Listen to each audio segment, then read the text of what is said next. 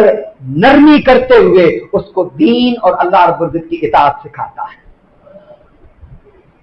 یہ ہے آقا صلی اللہ علیہ وسلم کے ائمہ اہل بیت کا طرز تربیت، جو سختی پر مبنی نہیں ہے کہ بچوں کو مسجد میں کیوں لیا، ان کو فلانی صف میں کیوں کھڑا کر دیا، ان کو گھر کیوں نہیں چھوڑ کے، ان کو فلاں کیوں نہیں کیا۔ خود والد ان کے اوپر جبر کرے، ان پر ظلم کرے، ان پر زیادتی کرے، ان پر چیخے چلائے، فرمایا نہیں، اللہ اس والد پر رحم کرتا ہے جو اپنے بچے پر نرمی کے ساتھ اس کو اللہ کی اطاعت اور دین سکھاتا ہے۔ نعرہ تکبیر، نعرہ رسالت، نعرہ حیدری، نعرہ ختم نبوت۔ آخری چیز آپ کے اقوال میں سے، اور سیم وہی پوری کی پوری سند ہے، امام علی رضا اس کو نقل کرتے ہیں اپنے والد سے آگے آقا صلی اللہ علیہ وسلم تک، اور اس کو بھی امام عبدالرحمن السلمی نقل کرتے ہیں۔ وہ فرماتے ہیں کہ آقا علیہ السلام نے فرمایا ہر اس شخص کے ساتھ نیکی اور بھلائی کرو۔ اب یہ ہے علم جو ہمیں پڑھایا نہیں جاتا، ہمیں کچھ اور سکھایا جاتا ہے، ہر شخص کے خلاف زبان کھولنی ہے، ہر شخص کے خلاف رہنا۔ آقا علیہ السلام کا فرمان میں گفتگو ختم کر رہا ہوں، جس کو امام علی رضا کی تعلیمات میں سے آخری کی فرمایا ہر شخص کے ساتھ نیکی اور بھلائی کرو، خواہ وہ اس نیکی کا اہل ہو یا نہ ہو۔ ہم یہ دیکھتے ہیں کہ یار یہ تو اچھا انسان ہے، یہ تو بھلائی کا بھلا آدمی، اس کے ساتھ نیکی کرنی چاہیے، اور فرمایا اس کے ساتھ اس لیے نہیں کرنی چاہیے کہ یہ نیکی کا اہل، یہ ہماری نیکی گنوا دے گا، ضائع کر دے گا، بدبخت آدمی ہے، بد سلوک آدمی ہے، بد اخلاق آدمی ہے۔ فرمایا نہیں، ہر شخص کے ساتھ نیکی کرو چاہے وہ اس نیکی کا اہل ہو یا نہ ہو۔ فرمایا اگر وہ اس نیکی کا اہل نہ ہوا تو تم خود وہ نیکی کرنے کے اہل ہو جاؤ گے، یعنی اللہ رب العزت تمہاری توفیقات میں مزید اضافہ فرما دے۔ اب آپ سے سوال ہے، آقا علیہ السلام کی حیات مبارکہ، حضور کے اخلاق کو دیکھیں تو کیا آقا علیہ السلام نے ابو جہل کے ساتھ معاملہ کرنا چھوڑ دیا؟ یہ قریش کے لوگ جنہوں نے آقا علیہ السلام پر 13 سال ظلم کیا، زیادتی کی، جبر کیا، مصیبتیں کی، پریشان کیا آقا علیہ السلام کو، حضور کو ہجرت کر کے مدینہ جانا پڑا۔ جب یہی قریشی لوگ حضور سے جنگیں کی، سن 7 ہجری کی بات عرض کر رہا ہوں، 7 ہجری کی، غزوہ بدر ہو چکا، غزوہ احد ہو چکا، حضور کے چچا حضرت حمزہ رضی اللہ تعالی عنہ شہید ہو چکے ہیں، غزوہ خندق ہو چکا ہے، تو مکہ کے اندر قحط پڑ گیا، ان کے پاس کھانا کم پڑ گیا، تو آقا علیہ السلام نے فرمایا گندم اکٹھی کروائی، غلہ اکٹھا کیا، اور فرمایا کہ یہ سارا اناج لے کر مکہ کے پاس لے کر کے جاؤ کہ اللہ رب العزت ان کو فراوانی عطا فرمائے۔ آپ تصور کر سکتے ہیں کہ اتنی دشمنی شدید کہ آقا علیہ السلام کو اپنا شہر مبارک بے دولت چھوڑنا پڑا، حضور مدینہ تشریف لائے، اور جواباً حضور نے کیا ان کے ساتھ سلوک کیا، جو جملہ نقل کیا ہے کہ ہر شخص کے ساتھ نیکی کرو خواہ اس نیکی کا اہل نہ بھی ہو۔ اللہ رب العزت کی بارگاہ میں دعا ہے کہ ہمیں آقا صلی اللہ علیہ وسلم کے اہل بیت کی معرفت عطا فرمائے اور ان کی تعلیمات پر عمل پیرا ہونے کی توفیق عطا فرمائے۔ وما علیہ الا البلاغ۔